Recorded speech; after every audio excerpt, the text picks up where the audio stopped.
Welcome back to the Deep Dive. Today we're going on a journey that might just turn your understanding of Russian history inside out.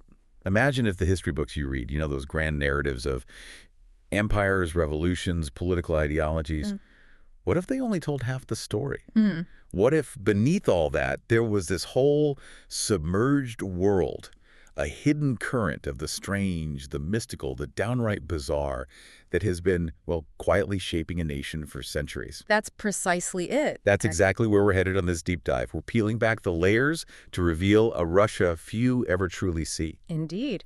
And what's truly fascinating here, as our sources reveal, is how traditional Russian history, the kind focused on state building, political ideology, the rise and fall of regimes, it significantly overlooked what some scholars are now calling a foundational epistemological regime. Okay, foundational epistemological regime. Unpack that for us a little. Right. So when we talk about that, we're essentially referring to the deepest, often unspoken assumptions about truth, knowledge, reality. The things that underpin an entire society's worldview. It's sort of like the operating system running beneath all the visible applications on your computer. Got it. And the other phrase you used, palimpsest of submerged sacral structures. Yes. Think of an ancient parchment where older writings, beliefs, myths, spiritual practices were scraped away, but never entirely erased. Their ghostly presence still influences the newer texts written right on top. These submerged layers are, in fact, incredibly integral to understanding Russia's evolution. Not just footnotes, then. Not at all. They're core driving forces, not just historical footnotes. And for you, our listener, we're going to pull back the curtain on this hidden history. We're offering a perspective that might just redefine what you thought you knew about Russia. We're going to explore these radical religious sects that defied both church and state, delve into some, frankly, surprising Soviet psychic warfare projects. And uncover ancient myths that still resonate profoundly today. Prepare for some genuine aha moments. Because this isn't just about collecting obscure facts. It's about understanding why certain beliefs, narratives, even sort of irrational impulses, have such an enduring, often unacknowledged power in shaping a nation's destiny. And this exploration really raises a crucial question. How do societies construct their dominant narratives? What do they choose to marginalize or suppress or even actively erase? We'll see how the very act of exposing certain groups as, deviant or dismissing others as mere superstition often reveals far more about the power structures and anxieties of the time than it does about the groups themselves. Right. It's like a mirror reflecting the establishment. Exactly. Throughout this deep dive, we'll be connecting the dots between seemingly disparate phenomena, from the ancient roots of Kievan Rus's right up to the Cold War era, and exploring why these unseen substrata, these hidden currents, matter so much for a complete picture of Russia. So if these submerged sacral structures are so foundational, so integral, as you say, why haven't we heard more about them? What made these stories so difficult to bring to light until recently? It sounds like there's been a deliberate, almost systematic act of historical marginalization, as our sources strongly suggest. That's a crucial point. The historiography, that's the way history has written and interpreted over time. It's fraught with significant challenges. Primarily, it's due to the scarcity of objective first-hand source material. The sources themselves are the problem. Precisely. When we look at radical groups like the Khlysty and Skopsy, for instance, the primary accounts we have almost exclusively come from highly hostile sources. We're talking Orthodox church polemics designed to condemn and state police reports aimed at suppression and punishment. So, agenda's right from the start. Absolutely. These narratives were crafted to demonize, not to understand. They painted these groups in the worst possible light, often exaggerating or even fabricating details to justify persecution. For instance, those alleged sexual orgies among the Khlysty. Well, they tell us less about the actual practices of the sect and far more about the moral panics gripping the society that recorded them. So these sensationalized accounts weren't just bad reporting. They reveal a society deeply anxious about its own internal cohesion. Yeah. What specific anxieties were bubbling beneath the surface? What made these deviant groups such a potent target for the Russian intelligentsia and officialdom? Exactly. The sensationalism was a powerful tool for moral condemnation and marginalization. It let the dominant powers, the church, the state, discredit genuine spiritual fervor by portraying it as dangerous, licentious, a threat to the established order. The anxieties were multi-layered. First, you have the fear of social disintegration. In a vast, diverse, often volatile empire like Russia, anything challenging the singular narrative of orthodoxy and autocracy was seen as destabilizing. A threat to control. A direct threat. These independent spiritual movements with their charismatic leaders, their secret gatherings, they represented an alternative allegiance, a potential parallel society outside state control. Second, there was the intellectual anxiety of the intelligentsia, who were grappling with modernization, with Western ideas. They often saw these traditional mystical elements as backward superstition that needed to be stamped out for Russia to progress. Right, an obstacle to modernity. Precisely. So, by painting these groups as utterly immoral or insane, they could dismiss them as relics of an unenlightened past. They didn't have to acknowledge them as deeply rooted expressions of spiritual longing that might still hold real power.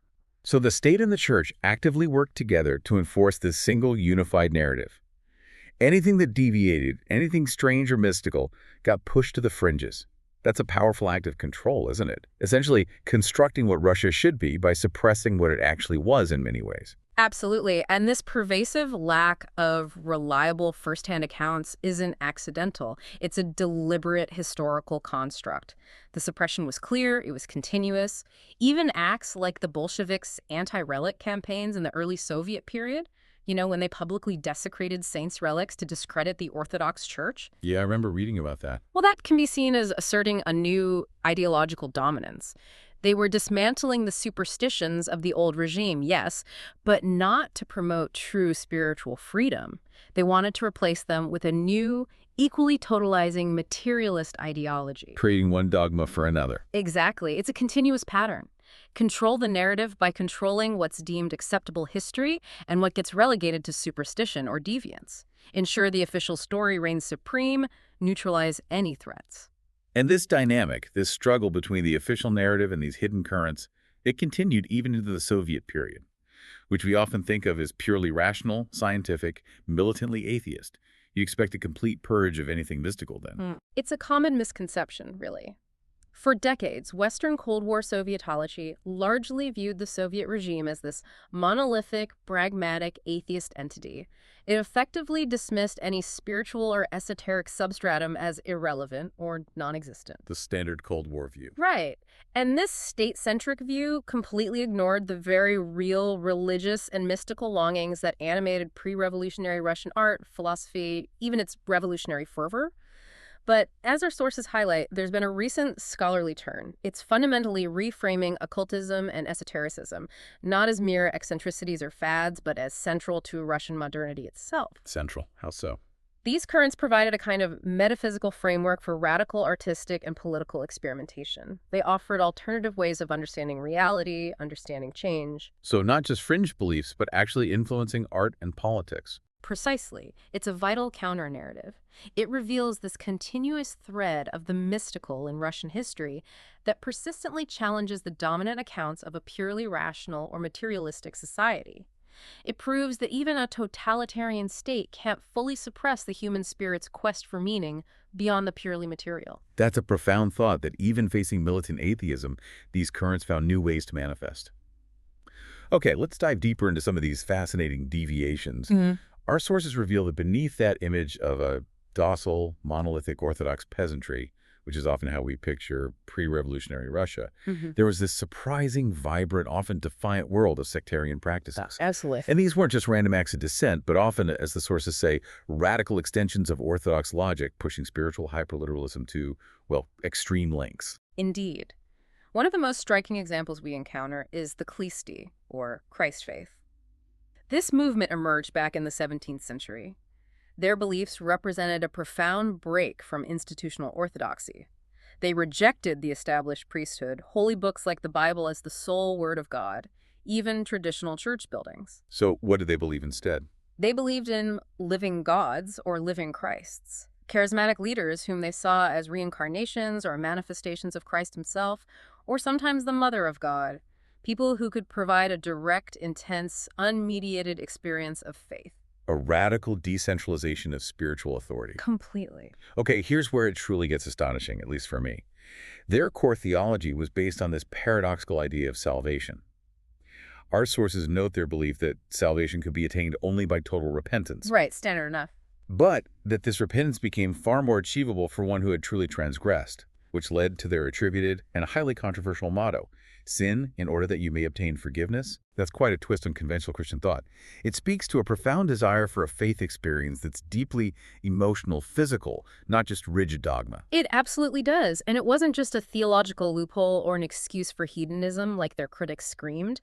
It was a radical rejection of external moral authority. It shifted the locus of salvation from mere obedience to intense personal experience.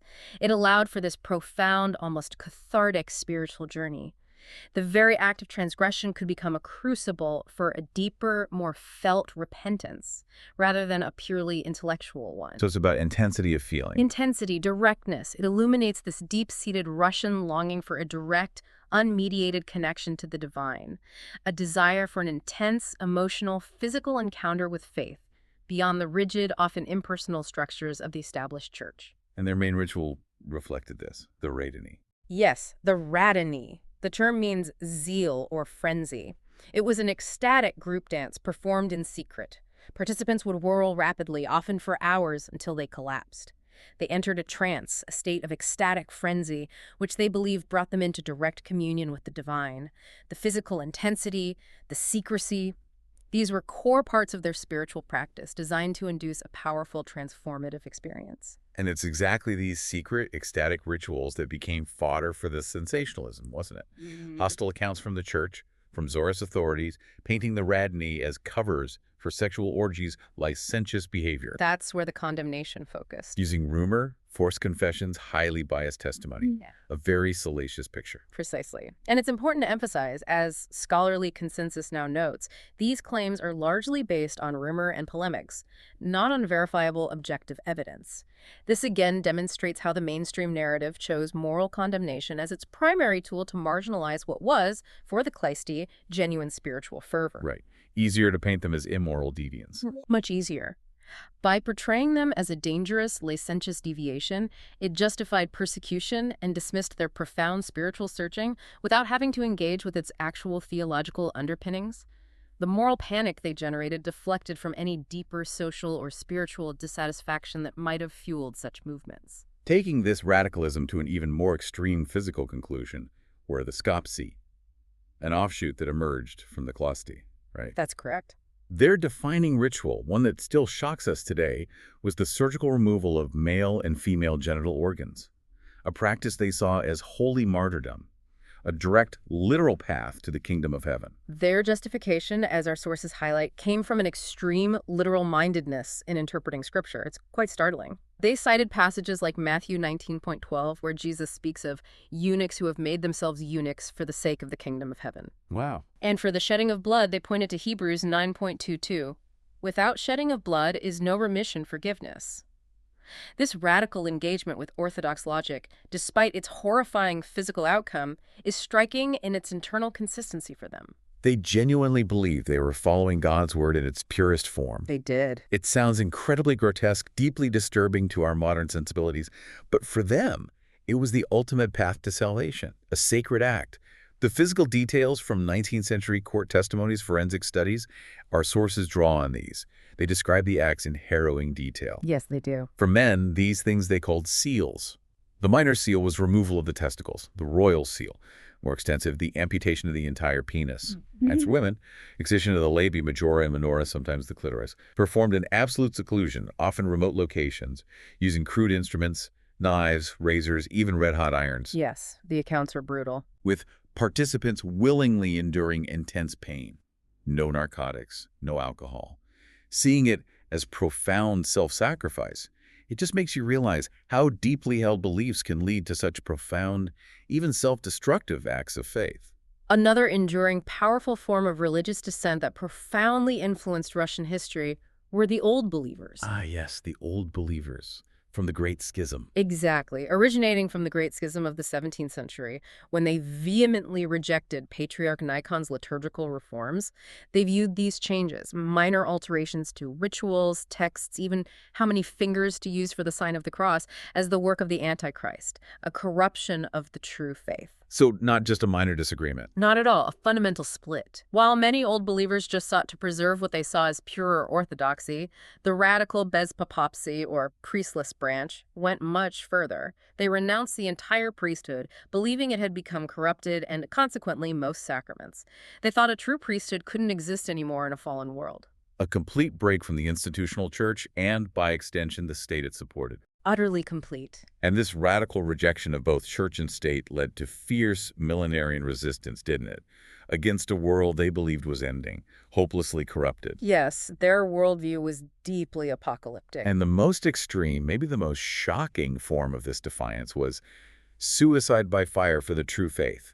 Mass self-immolation. They literally burned themselves to death, collectively. It's a harrowing act. Just to clarify for our listeners, millenarianism refers to that belief in a occurring transformation, often apocalyptic, ushering in a new age or paradise. For the old believers, it was the end of a corrupted world and the start of a true spiritual one, which they thought their sacrifice could hasten. Precisely. For them, death by fire wasn't despair or defeat. It was active, apocalyptic martyrdom, a public protest against a world they saw as irrevocably defiled. It was a ritualized act of salvation, a final, ordered demonstration of their unwavering faith in a corrupted age. But here's the twist, the paradox. Yes, the paradox is truly surprising. This same group, often seen as fanatics, persecuted, driven to the fringes, they achieved remarkable economic success in the 19th century. Particularly in textiles, right? Especially in the burgeoning textile industry, yes. So how did that work? Their outsider status, rigid morals, close-knit communities. These allow them to develop a powerful, self-sufficient, parallel society, thriving outside state control. That's exactly it. This really challenges that image of a passive, docile peasantry. It shows a deep-seated, organized capacity for defiance, a profound millenarian impulse just beneath the surface, arguably foreshadowing later political rebellions.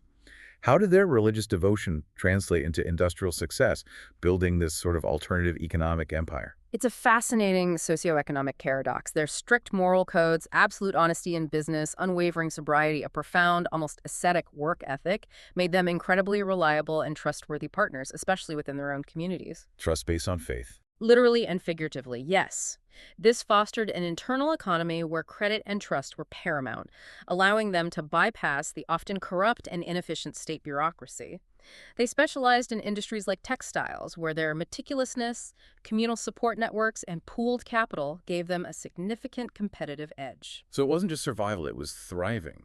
It was the creation of a powerful, alternative economic engine fueled by spiritual conviction. Their communities became hubs of industry and trade, demonstrating a capacity for organized defiance and self-governance far beyond simple peasant passivity. It showed that even facing state and church oppression, a parallel, vibrant society could thrive. So what does this all mean? These groups weren't just anomalies, not just historical footnotes. They were intense, visible eruptions of this spiritual magma flowing beneath the surface of Russian society, constantly seeking new outlets. It's a very apt metaphor. And just as we see these currents manifest in faith, they remarkably adapted, transformed, even in the crucible of revolution, pushing through the seemingly impenetrable rock of Soviet atheism into new, unexpected forms, which I guess is where we're headed next. That's exactly right. The story doesn't end with the czars. That's a powerful transition.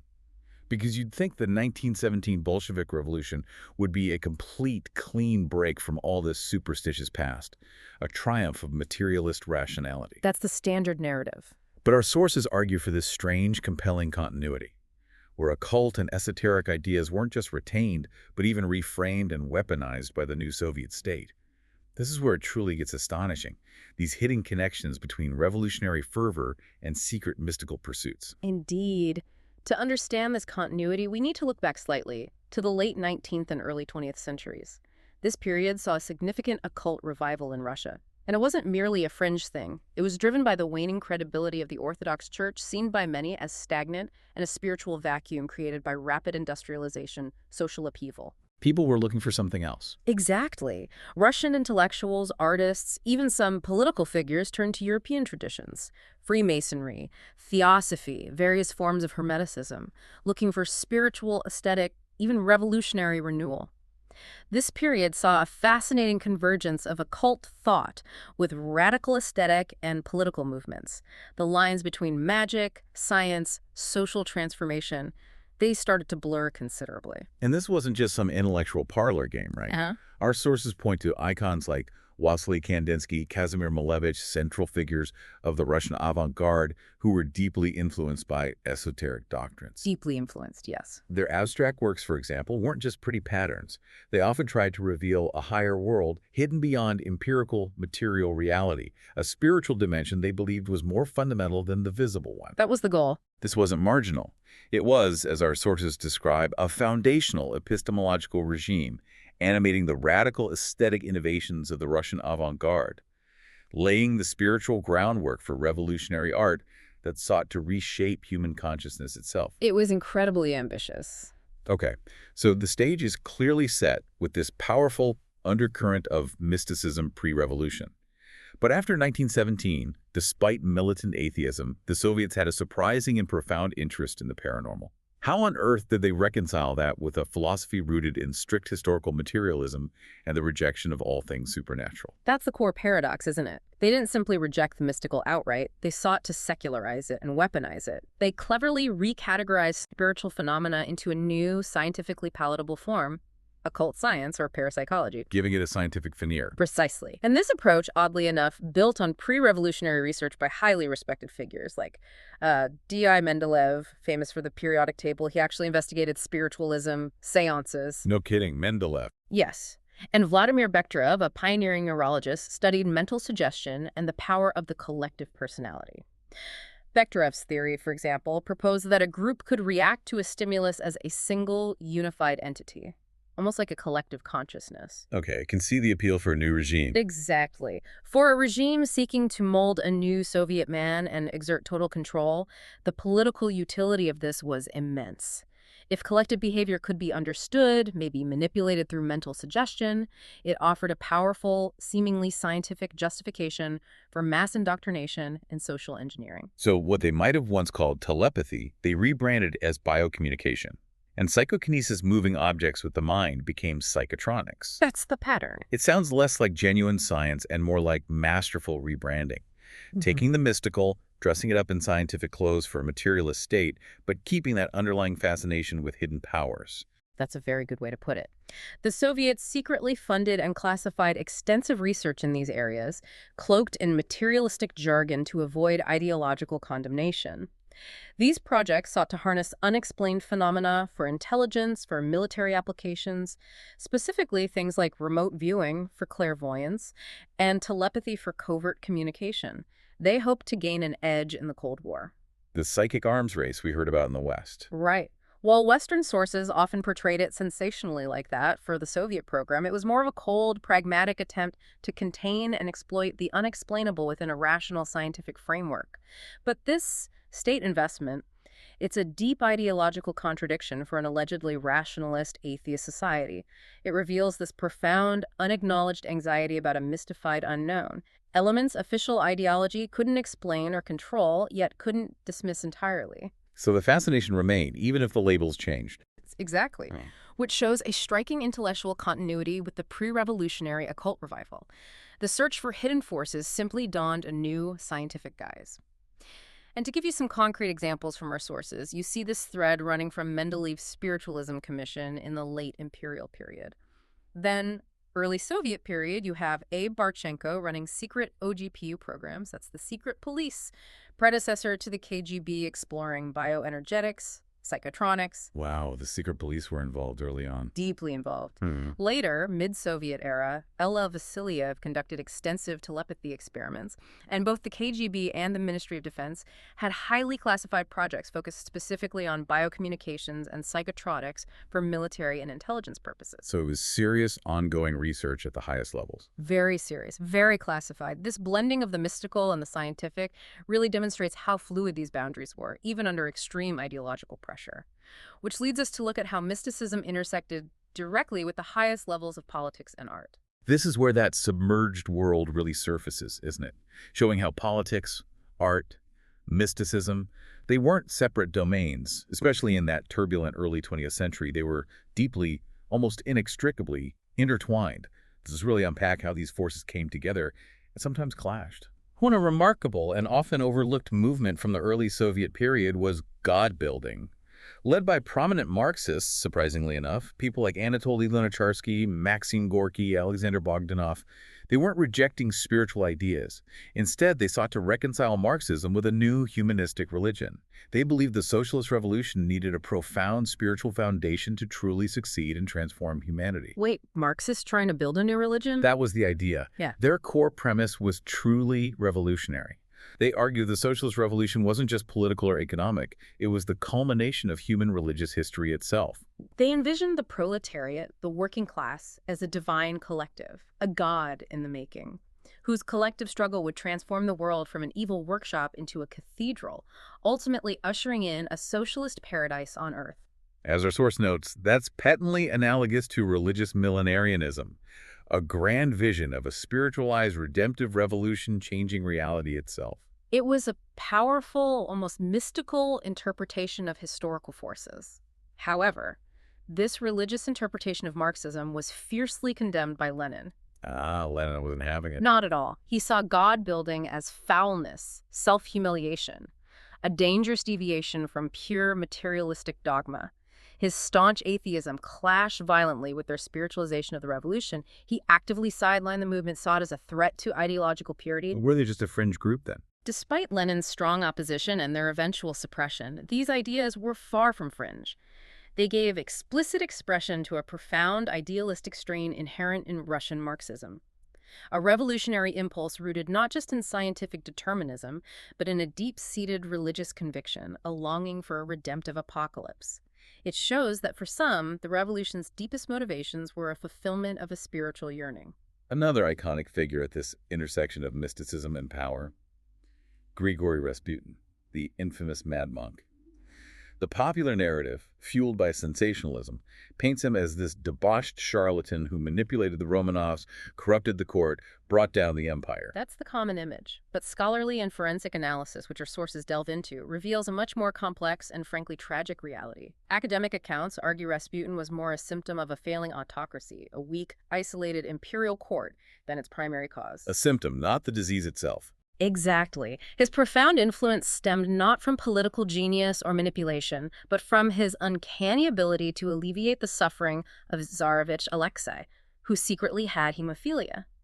His presence at court was intrinsically tied to the Tsarina's desperate, secretive attempts to manage her son's severe medical condition. And in that context, in a society steeped in spiritual belief and superstition, a hereditary illness like hemophilia was widely perceived by the populace as divine punishment for the family's sins, a sign of the Tsar's illegitimacy.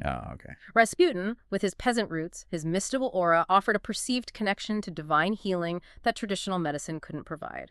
His very presence, therefore, was a carefully guarded secret, which ironically contributed to the court's isolation and the growing rumors that ultimately destroyed its reputation. So the popular myth of his death, Prince Yusupov's memoirs, the poisoning, multiple gunshots, the dramatic chase, drowning in the icy Neva. That's probably not true. That image of him as this almost indestructible demonic figure is so ingrained. Forensic reevaluation, critically examined in our sources, presents a starkly different picture. It strips away those dramatic layers of myth. The autopsy concluded Rasputin likely died from a single contact gunshot wound to the forehead, which would have been immediately irrevocably fatal. One shot to the head. That's what the forensic evidence suggests. The sensational stories surviving massive doses of cyanide, resisting multiple bullets, dying in the freezing river were, in all likelihood, fabrications, designed to transform a brutal, maybe poorly executed assassination into an epic struggle of good versus evil. And, frankly, to sell books and bolster the conspirators' self-image as saviors of Russia. Wow. This forensic analysis doesn't just correct the historical record, it powerfully exposes how historical narratives, especially at that nexus of mysticism, power, political intrigue, can be deliberately, skillfully fabricated to serve political agendas, personal ends, often prioritizing drama over verifiable truth. It's often portrayed that the Russian artistic avant-garde, figures like the Futurists, worked harmoniously with the Bolsheviks, building this vibrant new utopian society, a seamless fusion of revolutionary art and politics. The romanticized image. Yeah. But our sources say it was, in fact, an uneasy and hostile relationship, marked by profound tensions. That's a stark contrast. Absolutely. The reality was far more complex, often fraught with conflict. The renowned poet Vladimir Mayakovsky, a central futurist figure, a fervent revolutionary himself. He experienced this tension firsthand, perhaps most acutely. Despite his deep revolutionary fervor, his sincere commitment to building a new socialist culture, he found himself repeatedly stymied, frustrated by the Byzantine bureaucratic system of the new Soviet cultural administration. Just trying to get paid, for instance. Exactly. His ordeal to simply get paid for state commission art exposed this deep chasm between the utopian dreams of a new, free society and the frustrating, mundane, often oppressive reality of the state apparatus. The artists saw themselves as crucial, building a new communist consciousness, spiritual architects of the future. Yet even Lenin himself held open hostility toward the futurists. Lenin disliked them. Viewed their abstract, unconventional work with disdain, dismissed it as hooliganism, bourgeois aestheticism. He even called for recruiting trustworthy anti-futurists to counter their efforts. Trying to control the art. A clear attempt to control and direct artistic expression according to state ideology. So it wasn't a seamless fusion. It was a tense, often bitter negotiation over the very soul of the revolution. It shows how a state, even one founded on a millenarian promise of liberation, ultimately seeks to control artistic expression, harness it for its own purposes. Highlights that profound gap between revolutionary dreams and the practical, often brutal consolidation of power. It's clear these deeper, less rational currents deeply influence Russian identity, even reaching into the very foundational myths and legends of the state itself, shaping its self-understanding. They really did. This ongoing dance between the official and the submerged, the rational and the mystical, it seems to define so much of Russia's historical experience. The power of the Russian state, as our sources emphasize, it never relied solely on a rational or purely political foundation. No, it didn't. Its legitimacy consistently intertwined with this powerful reservoir of folkloric, legendary, and apocalyptic beliefs, creating a political mythology that blurs the line between a geopolitical project and a divinely sanctioned, almost cosmic mission. Indeed. We can trace this right back to the origins of Kievan Rus, the precursor to the Russian state. Its establishment is rooted in the legend of the semi-legendary Rurik, the Viking invited to rule. According to the foundational chronicle, yes. A Varangian, or Viking, invited by feuding Slavic tribes to rule and bring order. Regardless of its precise historicity, and scholars still debate the details, this myth provided a powerful mythological precedent for the Rurikid dynasty's legitimacy. It established a narrative of invited, divinely sanctioned leadership. Suggested legitimate rule came from an external unifying force, bringing order to a fractured land, crucial for later rulers' authority. And this myth-making reached its absolute peak with the development of the Third Rome doctrine, a truly grand vision, fusing spiritual destiny with imperial ambition. Tell us about that, because it's a concept that has resonated through centuries. The Third Rome doctrine, formulated in the 15th and 16th centuries, is a prime example of this powerful political mythology. This theological and political concept posited that Moscow, after the fall of the First Rome to barbarians and the Second Rome, Constantinople, to the Ottoman Turks. Moscow was next in line. Moscow was the new and final center of the Christian Orthodox world. It declared Russia an empire chosen by God to defend the true faith against all heresies, all infidels. And this wasn't just a spiritual claim. It was an incredibly potent rhetorical device. It reframed centuries of territorial expansion, conquest, as a divinely ordained mission. Justifying expansion as holy duty. Exactly. It cemented the Tsar's role not just as a temporal ruler, but as a divine leader, God's chosen representative on earth, tasked with this sacred global responsibility. It gave a transcendent, almost apocalyptic purpose to state building and imperial ambitions, imbued Russia with this unique, profound destiny. These foundational myths also fed into deep-seated apocalyptic fears, didn't they? Which in turn profoundly shaped historical events, especially during periods of extreme instability, like the time of Troubles in the early 17th century, that period of civil war, chaos, famine. Precisely. During that era of widespread chaos and suffering, failed harvests, the ensuing starvation, they weren't just seen as natural disasters. They were interpreted through an apocalyptic lens, seen as divine displeasure with the unholy usurper Boris Godunov, whose claim to the throne was widely seen as illegitimate because he wasn't a Rurikid. The belief that God was angry. Yes. Well, This powerful apocalyptic narrative, the belief the world was ending because a true divinely appointed ruler was absent, it fueled widespread popular rebellion. It allowed the false Dmitri, an impostor claiming to be the legitimate heir, to seize power.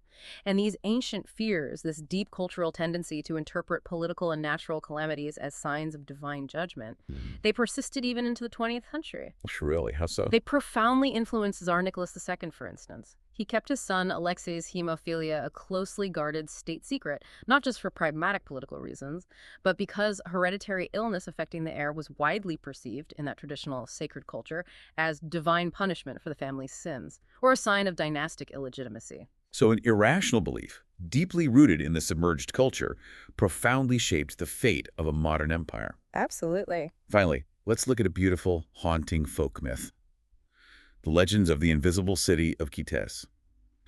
How does a simple folk myth like that become such a powerful, enduring political and cultural symbol, especially in more modern times?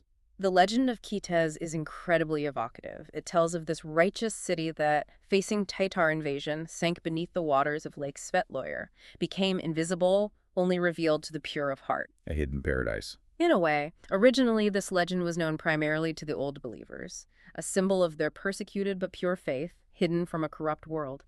But in the late imperial period, it became a profound symbol for the Russian intelligentsia.